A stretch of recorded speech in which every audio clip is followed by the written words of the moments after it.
네, 오늘 설교의 제목은 나는 사랑받기에 충분한 사람인가?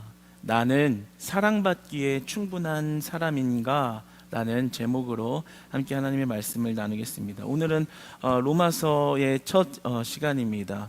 먼저 로마서의 전반적인 주제, 로마서가 무엇을 말하고 있는가라고 한다면 로마서는 구원에 관하여 말씀하고 있습니다. 하나님의 의에 관하여. 성경에서 말하는 구원은 무엇인가에 대해서 자세하게 기록하고 있습니다. 오늘날 참 구원에 관하여 참 여러 가지 말들을 많이 하죠. 이 구원이 다르고 저 구원이 다르고 저 사람이 말하는 구원이 다르고 그런 여러 가지 지식의 정보들은 오히려 우리의 그 믿음의 신앙관을 흔들어 놓는, 우리의 신앙을 혼탁하게 만드는 그런 시대 안에 우리가 있습니다. 그런 면에서 로마서는 구원이란 무엇인가에 관하여 굉장히 명료하게 또 정확하게 말씀하고 있다는 거죠. 그래서 제가 참 이 로마서를 우리 성도님들과 나가면서 기대하는 바는 이런 혼탁한 시대 가운데 우리가 구원관과 이 구원론이 흔들리지 않고 분별해내고 하나님이 뜻하신 바 그 하나님의 의를 분명하게 알고 나아갈 때 우리의 믿음이 반석 위에 세워지게 되는 은혜의 길을 은혜 있을 줄 믿습니다. 할렐루야. 그 구원이 정말 얼마나 소중한 것인가, 그 구원을 우리가 어떻게 지켜야 하는가에 대해서 풀어가고 있습니다. 전반부에는 구원의 진리, 구원은 무엇인가, 그리고 중반부로 넘어가면서 그 구원은 어떠한 자들에게 주신 것인가, 그리고 후반부로 가면서 그 구원을 받은 자들은 삶을 어떻게 살아가는가, 구원의 적용적인 측면에서 그 삶의 적용에 관하여 이렇게 크게 세 파트로 나누어서 이 구원에 대해서 말씀하고 있습니다. 오늘날 우리가 그 구원을 모르는 신자들 중에 구원을 모르는 사람이 없으나 우리가 좀 딱딱한 경직된 신앙생활을 하는 경우들을 보게 됩니다. 구원을 하나의 천국행 티켓으로 받아들여서 그래, 예수님 믿으면 천국 가, 좋은 곳에 가 라는 정도로 어떤 구원을 받아들이고 있을 때 우리의 신앙이 굉장히 경직되어 있고 또 굉장히 수동적이고 굉장히 어떤 자발적인, 그리고 그 구원의 은혜를 풍성하게 누리며 그 희생을 은혜로 느끼는 그런 삶이 많이 단절되어 있는 것을 보게 됩니다. 그것은 어떤 신앙의 매너리즘이라기보다는 조금 더 깊이 들어가서 보면 진짜 구원의 의미를 아직 잘 모르는 거죠. 정말 구원이 우리에게 다가온 구원의 의미, 그 구원의 풍성한 은혜가 무엇인지를 아직 못 만난 거죠. 아직 예수 그리스도가 우리에게 베푸신 구원의 사랑의 크기가 어떠한가를 정말 만나지 못했기 때문에 우리의 신앙의 삶이 경직되어 있는 것이다 라고 할 수 있는 것입니다. 그렇기 때문에 이 로마서를 통해서 우리는 우리에게 다가온 구원이 단순히 천국행 티켓이라는 것이 아니라 그 구원 안에 깊이 담겨있는 우리를 향한 그리스도의 사랑과 하나님이 베풀어 주신 긍휼하신 그 은혜의 깊이가 얼마나 광활하고 얼마나 형용할 수 없는 은혜로서 나의 삶에 다가왔는가를 볼 수 있는 것, 그것이 바로 이 로마서의 유익이라고 할 수 있습니다. 바울의 삶은 완전히 변화되었죠. 사울이라는 정체성을 가진 자가 바울로 변화되어서 더 높아지고 인정받고 사람들의 존경을 받으려고 열심히 살아가던 사울의 모습에서 이제 바울로 변화돼서 더 낮아지고 더 낮아지고 더 낮아지려는 삶을 자처하는 그런 삶으로 변화되어서 로마서를 썼을 때 그가 그렇게 그 삶이 완전히 뒤바뀔 수 있었던 것은 바로 구원을 받은 것입니다. 예수 그리스도를 통한 구원을 받은 것입니다. 예수님을 만난 거예요. 진짜 구원이 무엇인지를 예수님을 대면하며 그 구원을 받아들였을 때 그 삶이 완전히 뒤바뀌어 버렸다는 거죠. 그래서 바울은 이 로마서를 통해서 우리들에게 그렇게 말씀하는 것입니다. 여러분, 구원의 참된 의미는 이것입니다. 그 구원의 의미를 발견하면, 그 구원의 사랑을 진짜 만나면 우리의 삶은 변화되게 되어 있습니다 라는 것을 이 로마서 전체를 통해서 우리에게 말씀하고 있습니다. 여러분, 이 로마서를 나갈 때 우리에게 다가온 그 구원의 그 깊은 사랑과 은혜가 깨달아지고 회복되어지고 정말 예수님을 깊이 있게 만나게 되는 그 신앙의 여정이 되기를 주님 안에서 소망합니다. 함께 말씀 나누면서 나아가겠습니다. 로마서 1장 1절의 말씀을 한번 같이 읽어보겠습니다. 시작. 예수 그리스도의 종 바울은 사도로 부르심을 받아 하나님의 복음을 위하여 택정함을 입었으니. 첫 시작을 바울이 이렇게 고백합니다. 나는 예수 그리스도의 종입니다.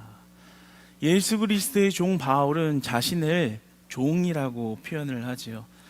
이 종이라는 말은 이 둘로스라는 원어인데, 당시에 이 종이라는 개념은 인간이 아닌 거예요. 그러니까 이제 주인의 집에 어떠한 가구 정도 한 역사가가 이제 기록하기를 한 세 가지 정도의 의미로 당시에 사용이 되었는데, 하나는 이제 홈이나 낫 같은 이런 농기구 같은 거죠. 아예 말을 못하는 것. 두 번째는 개, 짓기는 짓는데 말을 할 줄 모르는 그런 것. 세 번째는 노예라는 개념으로 당시에 사용이 되었습니다. 그러니까 지금 바울이 자신을 사람들 앞에서 나는 예수 그리스도의 종입니다 라고 이렇게 기록하는 것은 단순히 어떤 자신을 겸손하게 표현하기 위한 하나의 장치로서 이야기하는 것이 아니라, 당시 사람들이 들었을 때는 나는 예수 그리스도의 노예입니다, 예수 그리스도의 종, 노예, 내 주권이 하나도 없는 예수 그리스도의 종입니다, 난 예수님께 절대 복종하는 그런 사람입니다, 자신을 그렇게 지금 표현했다라는 거죠. 예수님의 노예, 예수님 말이라면 난 절대 복종할 수밖에 없는, 예수님께 절대 복종하는 자입니다. 그리고 무엇으로 부름을 받았는가? 난 사도로 부름을 받았습니다. 보냄을 입은 자입니다. 이 하나님의 교회를 세우기 위해서 하나님의 말씀을 전하는 대리자로서 그렇게 온 것입니다. 이렇게 그 첫 시작을 고백하고 있습니다. 여러분, 우리도 그리스도의 종이 되어야 합니다. 그리스도의 종이 되라는 거예요. 그리스도의 종이 되어라. 그리스도의 노예가 되어라. 그 말이 좀 우리에게 거부감처럼 들릴지 모르겠지만, 이 로마서를 깊이 나가다 보면 그것이 얼마나 큰 은혜로서 우리에게 다가온지를 알게 됩니다. 여러분, 우리가 그리스도의 종 된다는 것은 첫째로 종은 주인의 말만 따르는 것입니다. 다른 사람의 말을 안 따르는 거예요. 다른 사람이 뭐라고 하든 어떻게 하라고 하든 그 말은 무시하고 오직 주인이 하는 말만 따르는 것, 그것이 종의 임무이자 종의 역할인 것이죠. 그러니까 우리가 그리스도의 종이 된다는 것은 다른 어떤 것을 의지하는 것이 아니라 하나님의 말씀만 온전히 의지한다는 거예요. 여러분, 그리스도의 종이 되는 저와 여러분 되시기를 축복합니다. 하나님의 말씀의 종이 되는 저와 여러분 되시기를 축복합니다. 그런데 우리는 그런 삶을 살기를 어려워하죠. 여기서 저 말하면 저 말하면 저 말에 발 하나 걸치고, 또 하나님 말씀에 발 하나 걸치고 그렇게 살아간다라는 거예요. 세상에서 잘 살 수 있는 방법, 건강할 수 있는 방법, 그리고 내 삶이 좀 유익이 될 수 있는 방법, 그러면 온갖 귀를 다 열고 들으려고 하고 내 마음을 거기에 뺏겨버리고 그렇게 살아가고 있으면서, 또 하나님의 말씀에는 발 하나 걸치고, 맞아, 말씀도 지켜야 되는데, 이런 어설픈 신앙생활을 하고 있는 모습은 아직 그리스도의 종된 것이 아니라는 거죠. 그리스도의 종이 아니라는 거예요. 그리스도의 종이 되면 하나님의 말씀만 따르는 것입니다. 하나님의 말씀만 의지하는 것입니다. 하나님의 말씀에만 순종하는 것입니다. 그 말씀으로 모든 것을 결정하는 기준을 삼는 것입니다.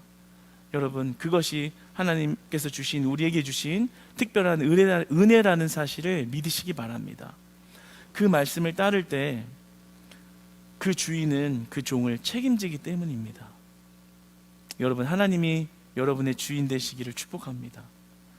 그분의 종이 되면 그 종을 부려먹고 유익을 취하고 인권을 강탈해서 자신의 유익을 채우기 위함이 아니라 하나님이 주인이 되어주시면 그 종의 모든 삶을 책임져 주신다라는 그 책임을 전제하고 있는 거예요. 그러니까 얼마나 훌륭한 주인을 만나에 따라 그 종의 삶이 완전히 달라질 수 있는 것처럼 하나님이 우리의 주인이 되어주신다면 하나님은 그 종을 너무나도 사랑하시기 때문에 자신의 종이 잘못되는 일을 절대 방관하지 아니하시고 자신의 종을 건드리는 사람이나 환경이나 사탄의 권세를 절대 방치하지 아니하신다라는 거죠. 그러니까 우리가 하나님의 종이 된다, 예수 그리스도의 종이 된다는 것은 바로 은혜라는 것입니다. 우리가 하나님의 말씀을 온전히 따르고 살아갈 때 하나님이 여러분의 인생을 책임지시는 것을 여러분의 눈으로 보고 여러분의 삶으로 경험하시기를 축복합니다. 온전히 종되시기를 소망합니다.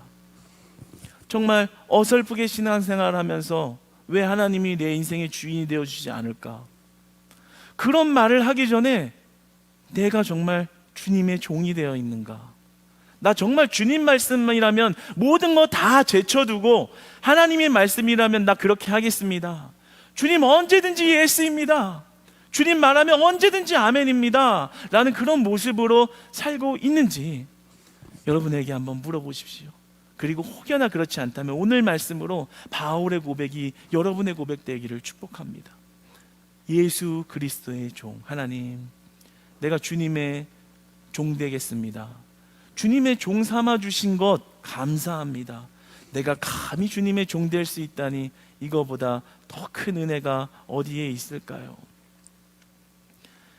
세상에서 높아지려고만 했던 사울이 세상에서 가장 낮은 모습을 자처하는 바울로 변화됐다라는 것은 그에게 뭔가 들어간 임팩트가 있었다라는 거죠. 그의 삶을 다 가치관을 바꿔버릴 임팩트, 그게 바로 오늘 1절에서 말하는 복음입니다. 복음. 1절에 보면 복음이라고 나오죠. 우리가 잘 아는 말씀이죠. 복음 무엇입니까? 예수 그리스도께서 자신의 백성들을 위하여 죽으시고 살아나신 것입니다. 그것을 믿는 자에게 그 부활의 은혜를 주신 것, 그것이 복음인 거죠. 그 복음을 온전히 받아들인 바울이 변화를 입은 것입니다. 그 복음으로 택정함을 입었으니, 그러니까 자신은 복음을 전하는 자로 부름을 받았다라는 거예요. 그래서 그 바울에게 바울의 삶에 이제는 변화가 있으니 거룩한 삶을 살기로 작정했습니다 라는 말이 전제되어 있는 것입니다. 내가 사도로 부름받았고 내가 주님의 종 되었으니 나는 거룩하게 살려고 하는 자입니다 라는 것입니다. 여러분, 우리가 예수 그리스도의 종 되었다는 것, 하나님의 성도로서 부름을 받았다라는 것은요, 우리가 거룩한 삶을 살아야 할 의무를 받은 것입니다.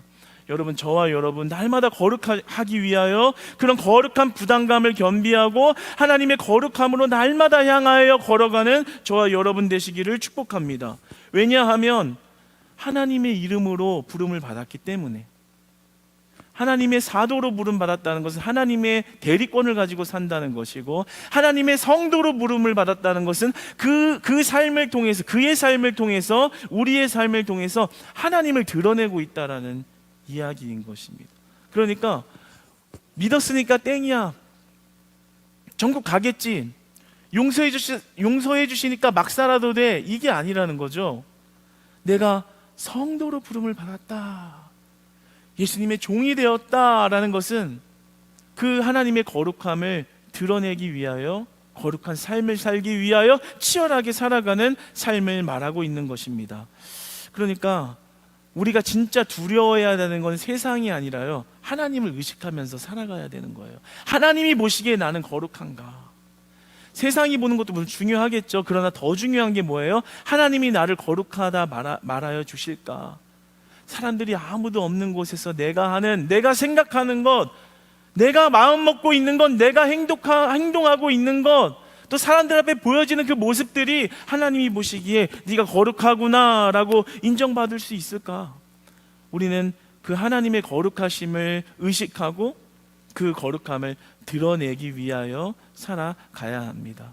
여러분, 하나님의 유익을 위해서 기꺼이 나의 욕심과 나의 생각과 나의 의지를 내려놓을 수 있는 믿음이 회복되시기를 소망합니다. 회복되시기를 소망합니다. 바울의 고백처럼 내가 주를 위하여 죽는 것도 유익하다. 주를 위하여 사는 것이, 주를 위하여 매를 맞고 주를 위하여 감옥에 들어가고 주를 위하여 매질을 당하고 고통을 당하는 것이 나에게는 유익합니다. 하나님의 대리자로서 하나님을 드러내는 삶이 은혜라고 고백하고 있는 것이죠. 여러분 2절의 말씀을 한번 같이 읽어보겠습니다. 시작. 이 복음은 하나님이 선지자들을 통하여 그의 아들에 관하여 성경에 미리 약속하신 것이라. 아멘. 하나님께서요, 이 복음을 주신다는 것을 즉흥적으로 그냥 때가 돼서 그때그때 맞춰서 주신 게 아니라 미리 약속하셨다라는 거예요. 근데 그 권위를 어디에 두고 있습니까? 성경에 라고 기록합니다. 그러니까 성경은 일반적인 책과 일반 문서와는 다른 것이에요. 하나님의 말씀 곧 하나님이시기 때문에 지금 그 성경의 권위, 신적 권위를 지금 이야기하고 있는 거예요. 성경에 복음을 주시기를 미리 약속하셨다. 하나님께서 우리를 구원하시기를 그냥 때때에 맞춰서 상황 봐서 즉흥적으로 이뤄가신 것이 아니라 미리 계획하시고 미리 그 복음을 약속하시고 주셨다라고 기록하고 있습니다. 그래서 3절에서는 다윗의 혈통이다라고 기록하고 있는데요, 이것은 구약에서 나온 그 예언이 이루어졌다라는 것을 말씀하고 있는 것입니다. 구약에서 말했던 예언이 실천되었습니다. 다시 말하면 하나님이 성경을 통해서 예수 그리스도가 오신다는 그 약속은 반드시 이행되었습니다. 하나님의 약속에는 변함이 없습니다. 하나님의 약속은 신실하십니다. 구약의 시대에 예수 그리스도를 눈으로 볼 수 없었지만 그가 오신다라고 약속한 그 약속은 반드시 이루어졌습니다. 이사야서 11장 1절에 나오는 가지와 결실의 그 예언이 바로 이러한 내용인 것입니다. 그러니까 우리가 복음을 받은 것은, 우리가 구원함의 은혜를 받은 것은 우연이 아니라는 거예요. 옆 사람이 전도를 했어도, 내 아버지와 어머니가 믿고 있어서 모태신앙으로 받았어도, 옆에 친구 따라 성경학교 따라갔다가 예수님을 믿게 되었어도 그 모든 것 하나하나가 그냥 일어난 일이 아니라 하나님께서 창세전부터 미리 계획하시고 미리 택정하시고 미리 약속하셨다라는 거예요. 반드시 내가 너를 구원하리라. 반드시 너를 나의 자녀로 삼아주시리라. 이렇게 미리 약속하셨다는 거예요. 여러분, 그 하나님의 약속을 여러분이 다 받으셨다는 사실을 믿으시기 바랍니다. 우연이 아니라는 거예요. 하나님께서 미리 약속하신 변함없으신 약속, 신실하신 약속, 반드시 천국 가고 반드시 그리스도와 연합되어지는 그 하늘의 백성으로 삼아주신다는 약속을 받았다라는 거죠. 그러니까 오늘 말씀을 보면 우리가 받은 하나님의 사랑이 얼마나 큰 것인가, 나에게 이런 사랑 주시기를 미리 정하셨다니, 미리 약속하셨다니, 내 공로로, 옆 사람의 공로로, 그리고 내 열심으로 얻어낸 것이 아니라 내가 한 것이 아무것도 없는데 그냥 하나님의 약속으로, 그 안에는 내가 너를 그냥 사랑할게 라는 거죠. 네가 뭐 잘나서 외모가 훌륭해서 많은 것들을 나에게 줄 수 있어서 하나님 나라의 확장에 많은 공로를 입혀서가 아니라 그냥 넌 나의 자녀야, 내가 그냥 널 사랑할게, 내가 그것을 내 이름으로 약속하노라 라고 우리에게 은혜를 주신 거예요. 많은 사람들이 금수저들을 부러워하죠. 금수저, 태어날 때부터 그 숟가락에 질이 달랐다라는 거 아니에요, 그렇죠? 태어날 때부터 부모님이 뭐 훌륭하고 가진 게 많아서 그 자녀가 그냥 자기의 노력이 없어도 그냥 그 삶이 그냥 순탄하다라는 의미인 거죠. 많은 사람들이 금수저를 부러워하죠. 왜냐하면 그렇게 자수성가하고 잘 살아내기가 힘든 것인데 그 출발점이 다르다는 면에서 금수저들을 되게 부러워합니다. 나도 그렇게 금수저가 되었으면. 그런데 오늘 그 복음의 원리가 그러한 원리로 우리에게 다가왔다라는 거예요.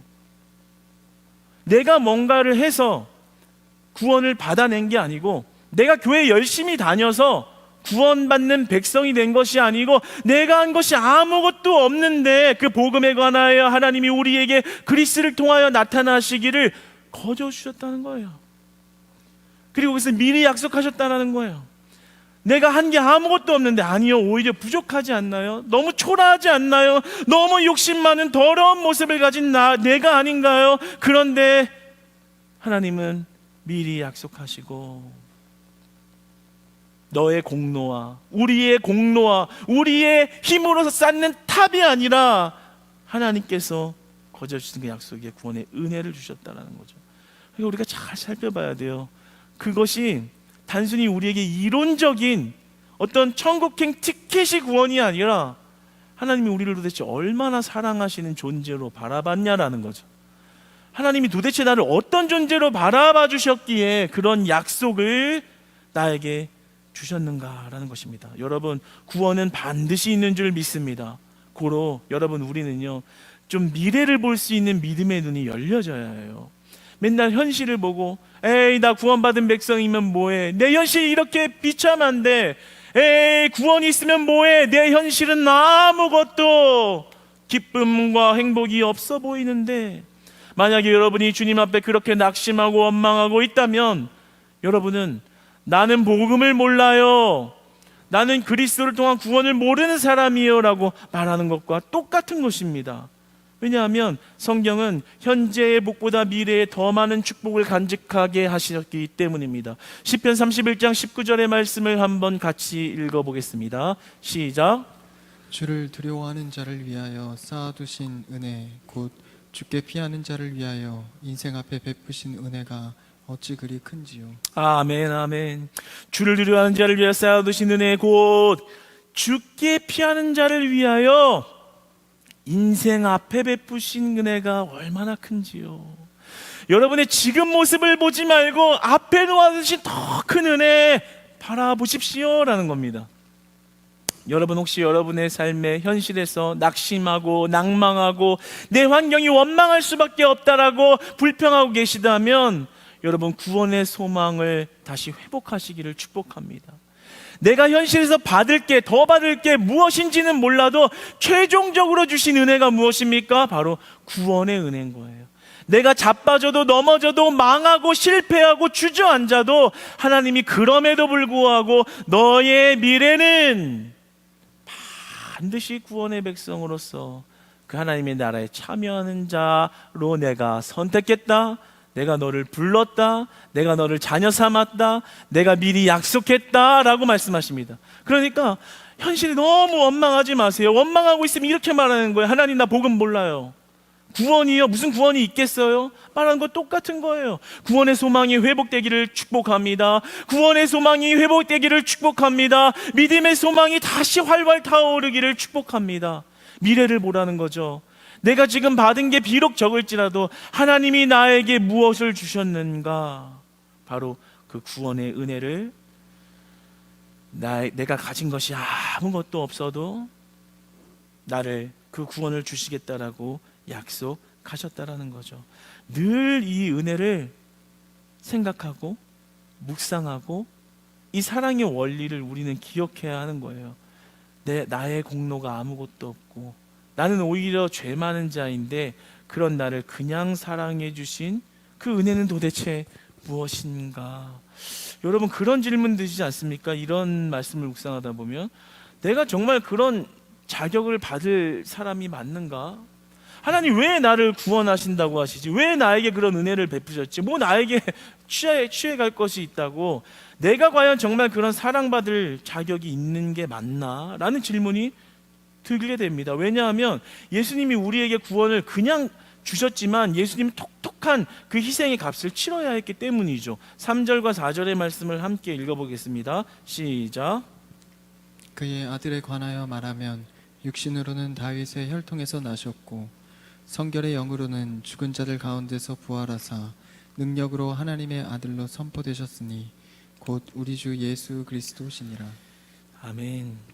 육신으로 오셨다라는 거예요. 여기서 육신이라는 단어는 헬라어로 살크스라는 말인데요.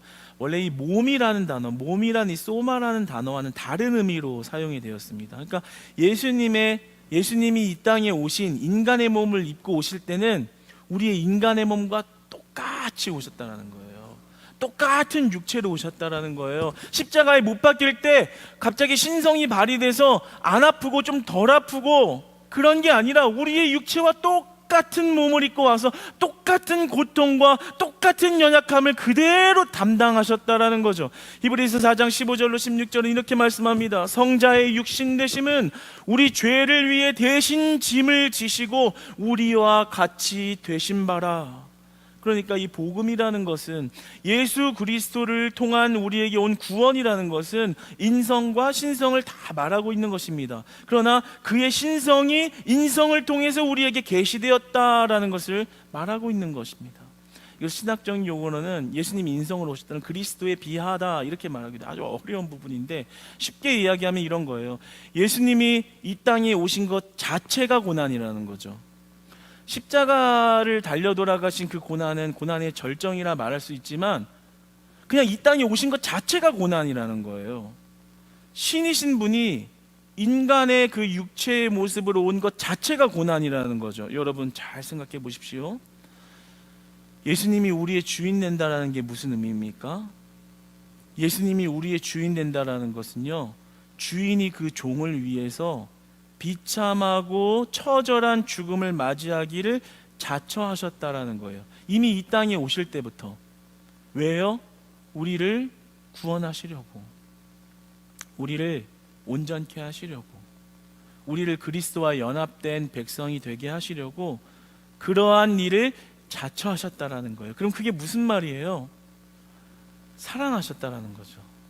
계약 조건, 약속이라고 하니까 계약 조건, 내가 널 사랑하기로 했으니까 내가 이행해야 돼, 이런 개념이 아니라는 거예요. 더 깊이 들어가면 사랑하셨다는 거예요. 그냥 다른 의미가 있어서 그런 게 아니에요. 예수님이 그냥 행하셔야 되는 어떤 일이 정해져 있어서 그냥 하신 게 아니라 우리를 사랑하셨다는 거예요. 주인으로서 종을 사랑하기를 부려먹는 게 아니라 내가 그 종을 위해서라면, 그 종을 살리기 위해서라면 죽기를 자처하고 그 십자가를 짐도 마다하지 않을 만큼 내 모든 것을 다 내어주고, 그 종 하나를 살리기 위하여라면 내 모든 것을 다 내어주어도 아깝지 않은 그 사랑을 약속하셨다라는 거죠. 그 사랑을 주셨다라는 거죠. 여러분, 여기 있는 여러분이 그 사랑 다 받은 자들인 줄 믿으시기 바랍니다. 믿으시기 바랍니다. 그 사랑이 믿음으로 받아들여지기를 축복합니다. 그러면 이제 더 이상 우리가 예수님께 무언가를 해서 나아가는 것도 아니고, 무언가를 했기 때문에 내 인생이 형통한 것도 아니고, 그저 나를 사랑해 주신 그 사랑 때문이라는 것을 우리는 깨달아야 한다는 거예요. 우리 자꾸 힘으로 하려고 하죠. 은혜 받았으니까 이만큼은 해야지 내가 더 복을 받겠지, 뭔가를 해야지, 내가 임무를 해야지 그래도 뭔가 하겠지. 나쁜 건 아니에요. 그러나 정말 구원의 본질의 의미를 깨닫는다면, 내가 뭔가를 해서 얻은 게 구원이 아니라는 사실을 믿는다면, 하나님의 약속하신 그 그리스도를 통한 구원이 그 안에 깊은 사랑과 희생을 우리에게, 나에게 주셨다는 사실을 믿는다면, 내가 주님 앞에 얼마나 많은 것을 할 수 있느냐가 아니라 내가 정말 그 사랑 안에 거하기를 원하신 하나님의 마음을 봐야 된다는 거예요. 아, 정말 하나님은 나는 정말 사랑하시는구나. 때로는 내가 부족해도, 실수해도, 죄 짓고 넘어져도 그래도 사랑하시는구나.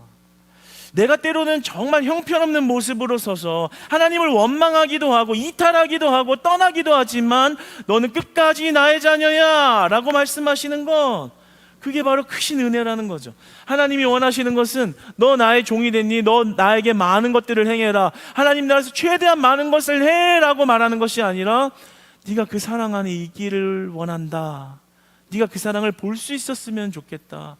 너 내 그 사랑 안에 거해라. 그 안에 진짜 자유가 있단다.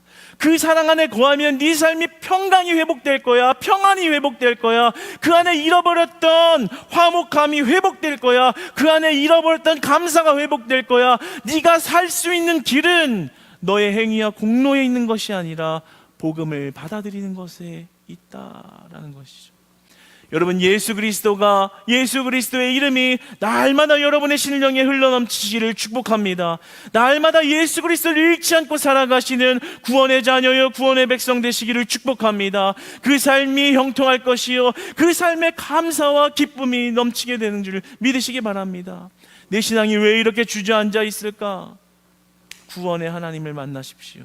내가 왜 이렇게 열정을 잃어버리고 이렇게 살아가고 있을까? 예수 그리스도가 당신을 얼마나 사랑하신지를 다시 깨달으시기를 소망합니다. 제가 참 부모님께 사랑을 많이 받았고 사랑을 계수하라고 하면 할 것이 너무나 많을 것 같아요. 정말 목회한 내내 이야기를 해도 정말 모자르지 않을 텐데요. 그 중에 하나 참 오늘 본문 말씀을 보면서 기억이 나는 것은 이 목회를 하시면서 참 어려운 때가 있죠. 집안이 어렵게 되죠. 목회에 집중을 하다 보면 당연 자연스럽게 그런 일들이 빚어집니다. 집이 바뀌고 또 환경이 바뀌고 그러면 고스란히 그런 가정의 구성원들이 그런 걸 책임져야 하는 그런 어려움이 있는 것이죠. 그런데 그런 어려움을 별로 느끼지 않게끔 배려와 희생을 많이 베푸셨어요. 그래서 그 어려운 환경이지만 좀 어린 자녀들이 그러한 것을 많이 인식하지 못하게끔 많이 배려하고 많이 희생했던 그런 흔적들이 있습니다. 커가면서 그런 걸 더 알게 되고 자녀를 키우다 보면 그런 것을 일부러 더 배려하려고 희생한다는 것이 결코 쉬운 일이 아니라는 것을 알게 됩니다. 그런데 내가 왜 그런 사랑을 받았지? 잘생겨서 받았나? 뭔가 엄마 아빠한테 뭔가를 잘해서 맨날 엄마 아빠를 기쁠 만한 뭔가 일을 해서 사고를 안 쳐서 돈을 많이 벌어다 줘서 원하는 대로 그 길을 걸어서 아니라는 거죠. 아무것도 한 게 없어요. 속만 썩였어요. 그런데 왜 그런 사랑과 배려를 내가 받아야만 했나라고 묻는다면 그 이유는 다른 데 없고 그냥 자녀라는 사실 때문인 거죠. 나의 아들이기 때문에 그런 그 자격 하나로 그런 사랑을 받은 것입니다. 여러분, 하나님이 우리를 그렇게 보신다라는 거예요. 하나님이 여러분이 얼마나 뭘 잘했는지를 보고 판단했다가 칼같이 나누어서 그만큼 복을 주고 그만큼 은혜를 베풀고 그러는 것이 아니라는 거예요. 오늘 말씀이 뭐라고 말합니까? 우리가 그런 은혜를 받을 자격이 어디에 있는가라고 묻는다면 내가 너를 자녀 삼아준 데 있다라는 거예요. 내가 열심히 봉사하고 헌금 많이 하고 신앙생활 오래 하고 충성해서가 아니라 그냥 너는 나의 자녀야 라는 그 이유 하나로 우리를 바라보시고 우리에게 은혜를 베푸셨다는 것입니다. 여러분, 하나님의 자녀였다는 사실이 여러분에게 은혜로 다가오십니까? 하나님의 자녀, 신의 자녀가 되었다는 것, 그래서 하나님의 약속을 받아 누리며 살 수 있다는 것이 가장 큰 은혜요, 가장 큰 사랑이라는 거예요. 그것을 깨닫게 되면 우리가 그에게 순종하는 것이 기쁨으로 다가오게 된다는 것입니다. 은혜로 다가오게 된다는 것이요. 왜요? 하나님, 나 이만큼 했습니다가 아니라 하나님, 드려도 부족하네요.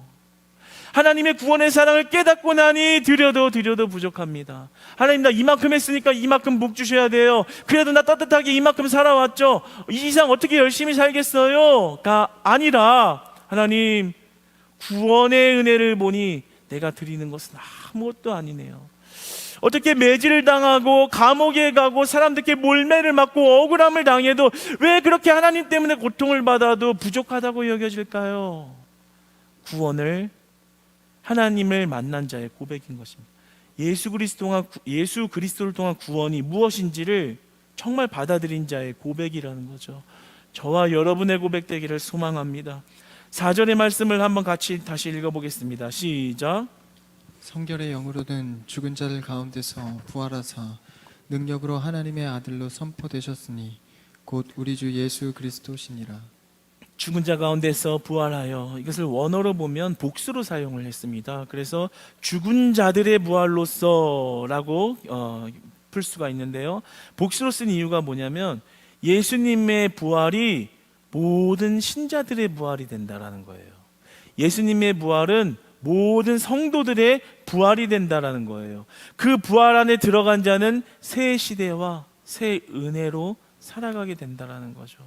여러분, 이제 우리가 이전의 것은 다 잊어버리고 새로운 소망을 회복하시기를 정말 진심으로 축복드립니다. 이제는 하나님의 그 구원의 은혜로만 만족하시기를 바라요.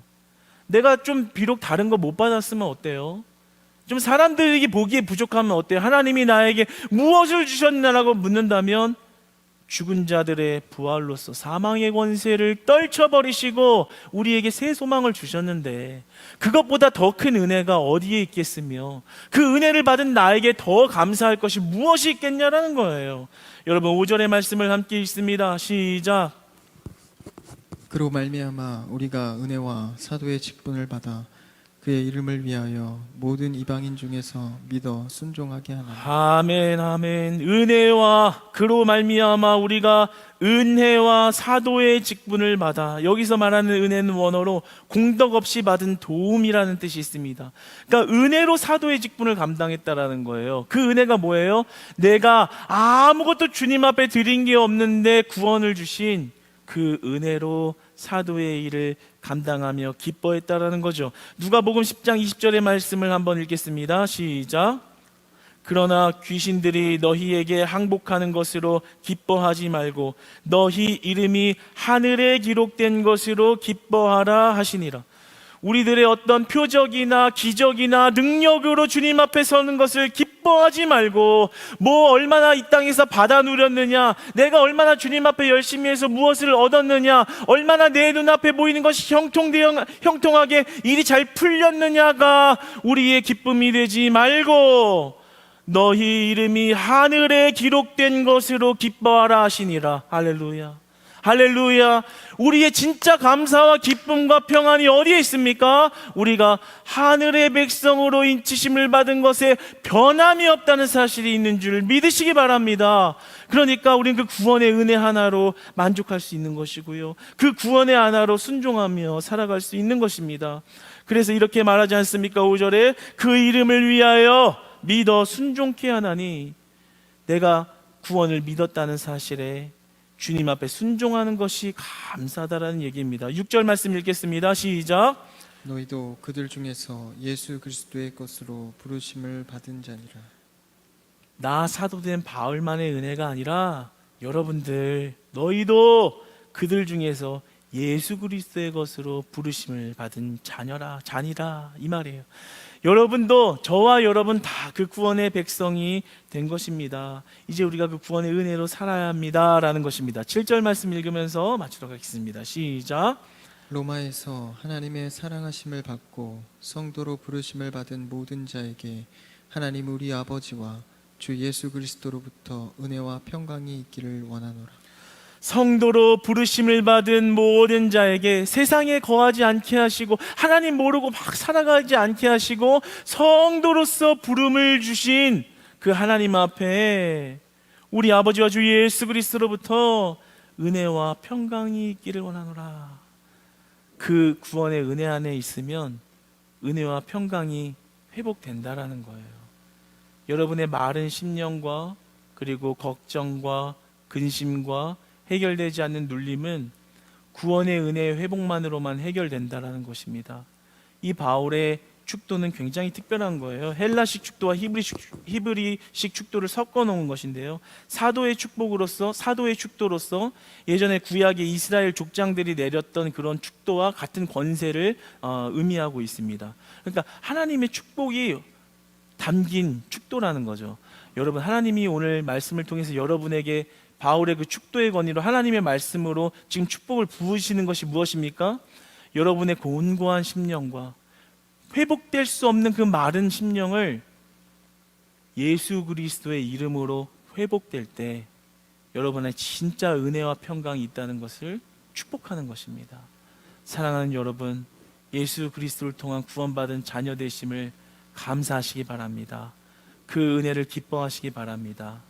그리고 그 이름을 붙잡을 때 우리를 다시 그 사랑 안에 거하게 하시는 하나님의 그 약속을 붙들고 한 주간 동안도 다 승리하며 살아내시기를 주님 안에서 소망하며 축복합니다.